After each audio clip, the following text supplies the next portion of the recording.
All right, I'm here at Ancient City Shooting Range today with Mario and Elvis Rey, but this isn't the normal Mario. This is the Mario that runs around. Now, you may have seen me work with these three-dimensional targets. They're super cool for extreme close quarter stuff. They're really good for shooting in defense of others. Three-dimensional targets have a lot of value out on the training range, particularly ones that move. Elvis, talk to me a little bit about the development, not just of the Mario, because we've talked about that before, but really this remote control situation. Why and what does it do?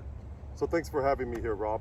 Basically what we wanted to add was the element of motion. Okay, we've already developed everything that we needed to do with the Mario targets, as he explained before, but now we wanted to give it that range of motion to actually have that realism with not only having a 3D target, but also having that range of motion with a moving target for the shooters. So obviously people talk a lot about motion. Now, I've always been of the opinion that for the most part, when you look at the videos, when you look at what happens, in the initial moments of a defensive shooting, a counter ambush personal defense shooting, usually the bad guy is static and the human is static. Now, we try to teach people to move laterally as they present, to look for opportunities to use cover, or maybe even just to escape and avoid the situation entirely as you move around a corner, through a doorway, or behind a car where the threat can't see you, can't reach you, can't hurt you. At least you can delay to a point where you might need to shoot. Now, this is going to give us real movement with a target that's going to be able to move not just laterally or towards us back and forth, but actually in a three-dimensional environment. What are some of the concerns that you have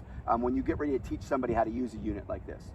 Okay, so first off, safety is paramount, as you mentioned before. You want to make sure that the surrounding area will go ahead and enable the target to move to and fro where it's going through, but also you want to have the space to where it clears everything that you need to clear.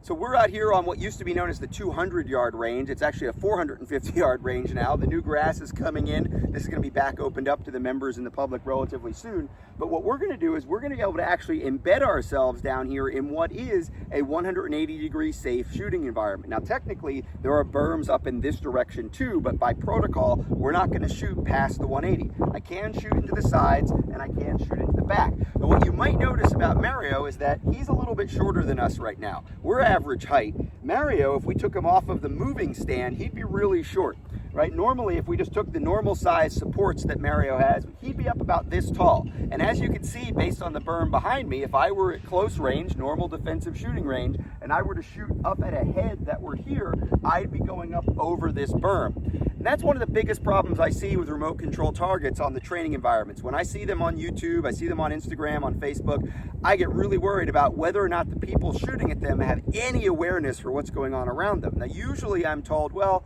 we were out in the middle of the desert, or where's a big mountain behind us? We were in Nevada, Arizona, Colorado, whatever. Here in northern Florida, we don't have that luxury of thousands of uninhabited acres probably behind us. We know there's people over there. We know there's people in every direction around here, and that's how it is in most training environments. So we have to be really careful. Even at this close distance, if I were to draw and do one of those, double tap to the chest, single shots to the head, if I were to lower my center of gravity as I was backing up, a headshot could take me up over these berms, certainly the berm that's over here behind me, and you can see from your angle, which is a little bit lower, it looks very dramatic. But right here, I can shoot into the head, and I'm going to be into the berms. So we have to start thinking about where the target is relative to us, and guess whose responsibility that is?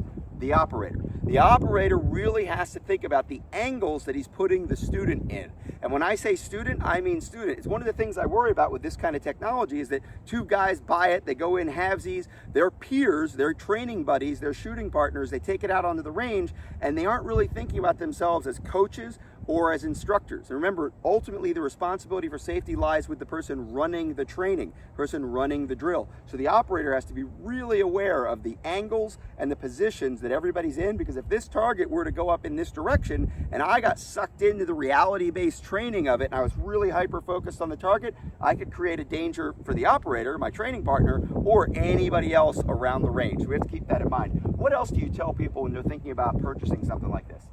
Well, obviously safety is paramount when what you just said right now. So the most thing that we're looking for is for people to not only have a platform to train with the whole moving target aspect, but also the fact that this target is unlike any other one. We've made it to where it's intolerable with any kind of atmosphere that it's in. So it's protected with the elements, and just the mere fact that you're able to shoot it over 10,000 times without having to replace anything or any parts or anything like that, it just makes it just one of the best targets out there. Yeah, it really is. It's a good target. We've used it a lot in different training. It is, again, modular. We can change all this up. And they do have replacement panels, right? The head is replaceable, and there's a replacement chest panel if you do run into that 10,000 round situation. Or, you know, somebody comes in and loads up hollow points, tears up the center of your target. Okay, you know, now this will take, I've shot these things with hollow points. It's not terrible. It's not the end of the world. You're just going to reduce that 10,000 round lifespan. Exactly. Now I've got my carry gun on, and it's loaded with ball ammunition. So how about if you take it behind me, move it around a little bit, I'll stand by here and I'll wait for your command, threat, gun, bang, whatever you want to say, and then I'll try to engage the target safely. We also have a piece of steel and one of our balance of speed and precision targets back there. We're going to use those as bystanders, so hopefully you're not going to hear any steel hits. We're not going to see any holes in that paper target behind me either. Whenever you're ready, Elvis, I'll let you take them and move them around back there. All right. Stop!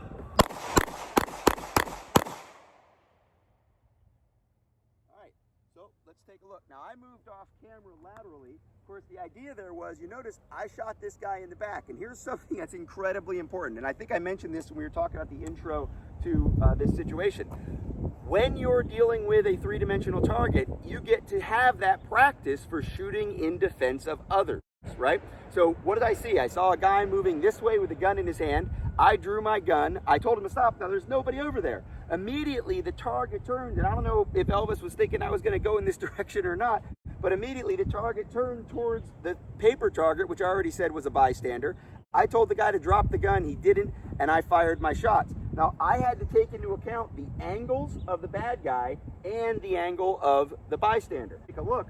But when this guy was turning, as he was turning, that could very well have been a shot as he was sideways to me, right? Because we could see the bullet path goes this way through the arm. So in all likelihood, what that was a shot probably this way through the target. And then one of these shots is going to be the shots, these are probably the two through the back.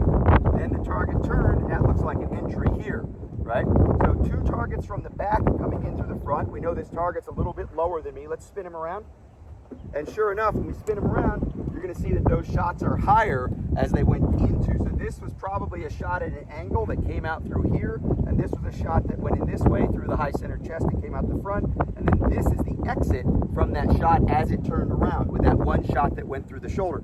So only with a three-dimensional target that moves would you get to dissect your shot placement and the angle of the bullets as they went through that target. And I don't see any holes in the good guy, so we're going to consider that a successful scenario. Any other thoughts? No, I think you executed that quite well. Cool. So that's the Mario 3D runaround target, available soon. Keep an eye on the Tat3D feed for more information about the moving target and all the good Mario stuff.